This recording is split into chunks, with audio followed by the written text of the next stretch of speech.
Hey guys, you're watching Volgar's beer reviews. Let's take the hat off for the lighting. This time, I'm reviewing Sierra Nevada Celebration Fresh Hop IPA.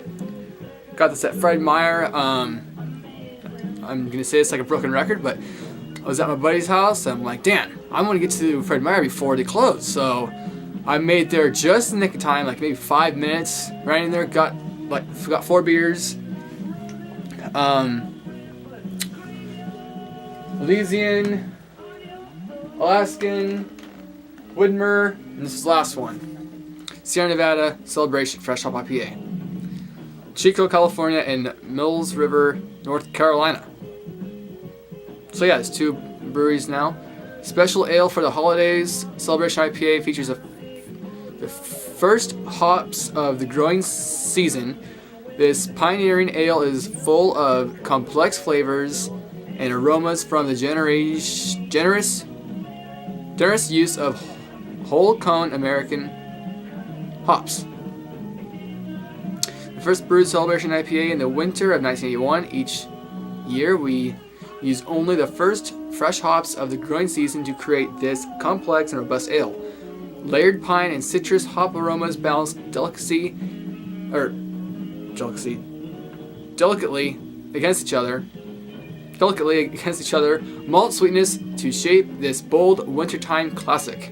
Alright, if I would have known ahead of time that this was an IPA, I might not have picked it up, but since it looks so much like a winter seasonal, and it says it's a seasonal, I picked it up. So every one of the beers I picked up was a seasonal. So that was cool. Glad I scooped them up, and at Fred Meyer you can buy them, you can pick up 6-packs. Some of them you can't, but most of them you can. There's the bottle cap.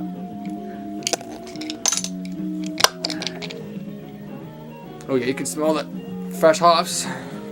And I should have rinsed that off, huh?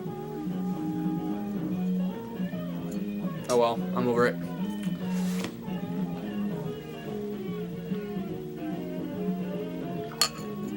If you can hear the music, I got the old stereo to work.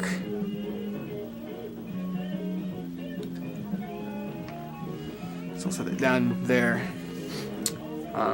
Yeah, it's actually playing Alice Cooper 8-track. And for some reason, even though it's set on 1, it skipped the first song, School's Out, which is fine because I always hear it. I love the song, but you know, you get to the point where it's like, you know, the Katy Perry syndrome or something where you're just like, oh my god, I've heard it enough, go to the next song. Actually, it's not really true with School's Out, but I'm saying I've heard it enough. I know what it sounds like. It's a great song, but I'm glad it skipped to the next one. Anyways, going to the Beer Advocates, because that's what I found first. I didn't really care if it's Rate Beer or Beer Advocate. But yeah, they say 93, it's outstanding, and the Bros say 96, world class. The average submitted review is a 4.16, so that's pretty high.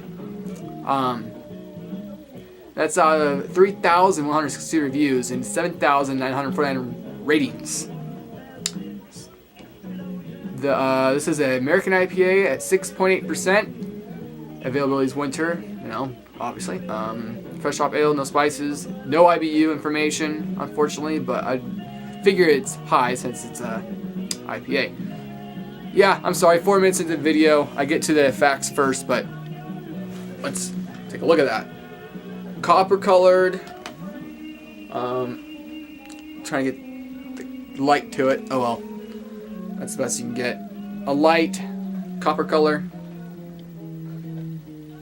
The head is very soapy and sudsy. It's not light. More on the heavy side, if that means anything. Smells like, well, like an IPA. Grapefruit and hops. I don't really see that much different on this version than the standard Sierra Nevada IPA. I can't remember what it's called. I know the Torpedo is the even stronger one, but anyways, I don't see a difference. But let's go for a drink. Finally.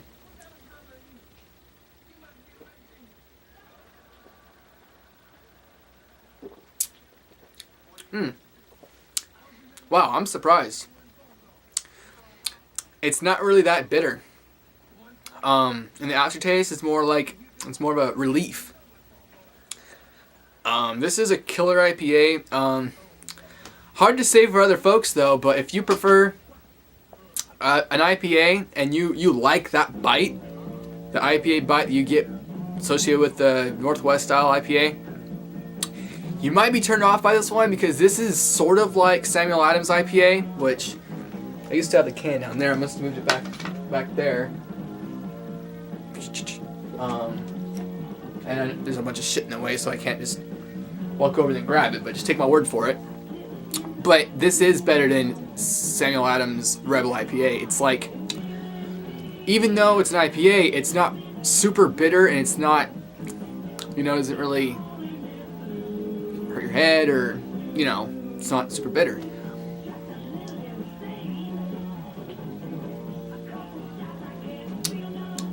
I also find this very similar to Dale's Pale Ale.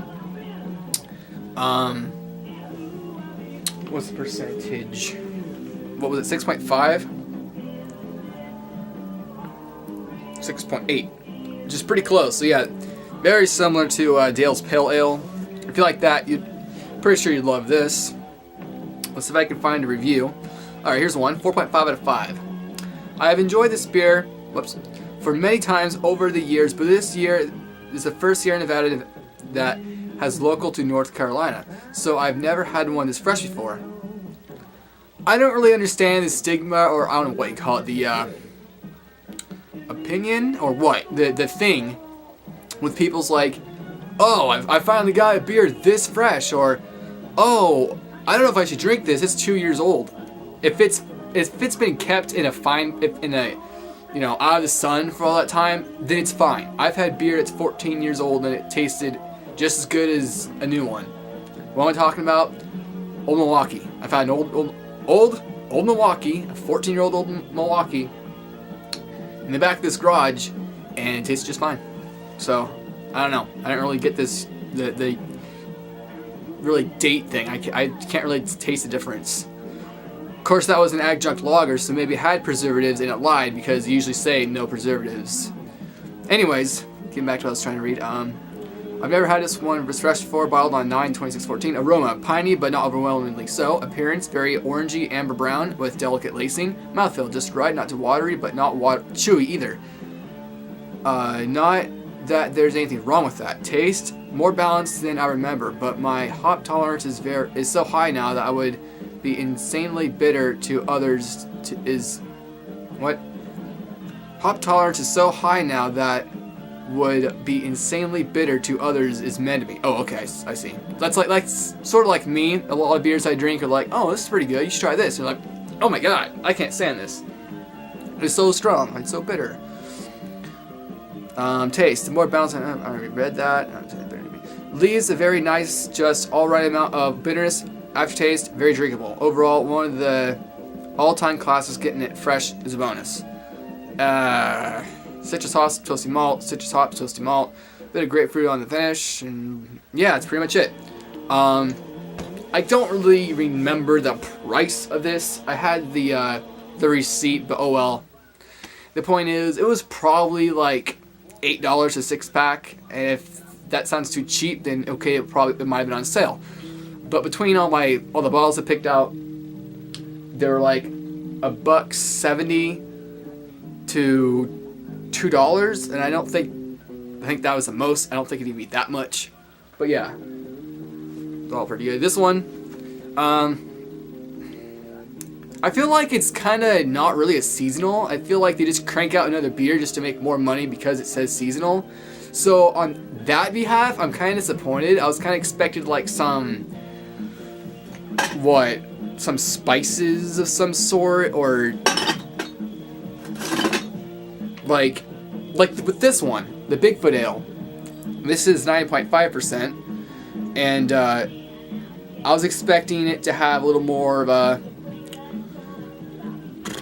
something a little more seasonal-esque, and this doesn't seem anything seasonal to me. So on taste and price alone, I would say this is a 9.5, but taking away that it's kind of a gimmick to just say this is a celebration bottle. Put a little log cabin in there with the trees and the hops. You know, that all going on. I mean, it's a cool label, don't get me wrong, but my problem is it says seasonal. Of course, nowhere on it does it say, like, actually it doesn't say seasonal on here, but if you read the small print, it says a special ale for holidays.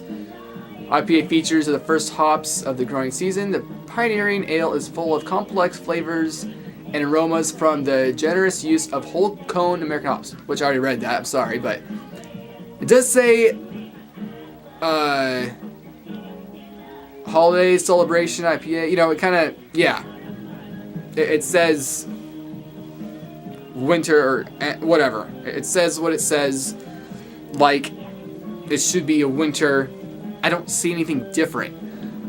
So I don't think we're going to have one anytime soon, but unless I had the celebration and the standard Sierra Nevada next to it, I don't know if there's even going to be a difference, because to me, I don't really see anything really winter or seasonal about it. Well, I guess seasonal is really, you know, only comes once a year, one season a year, and that makes it seasonal. But I mean seasonal for the, you know, what, fall, or I'm looking at this, I'm thinking this is winter. Yeah, but it doesn't seem anything winter. There's nothing winter about it. That's what I'm saying. Sorry.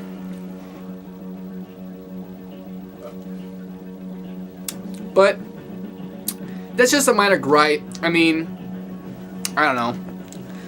I don't know if anybody else would even care about that. Probably not.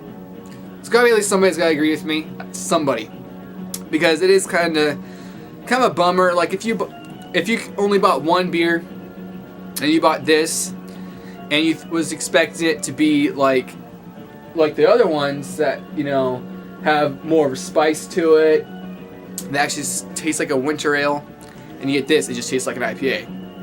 Kind of a bummer. Kind of, but it's still, if you like an IPA, you'll like this one. So yeah, I'm going to say a solid 9, which my little gripe only takes off half a score. You know, so if you like IPAs, you like that grapefruit taste, and for me, this isn't even that strong an IPA, so maybe that's what makes it a seasonal, what makes it a winter style IPA, is it's not as strong. I don't know. It doesn't seem like it has that much of a hot bite while still having a hot bite. Oh well, that's just my opinion. If you like it, click like. Thanks for watching. Comment, subscribe. I think I'll drink the rest out of the bottle.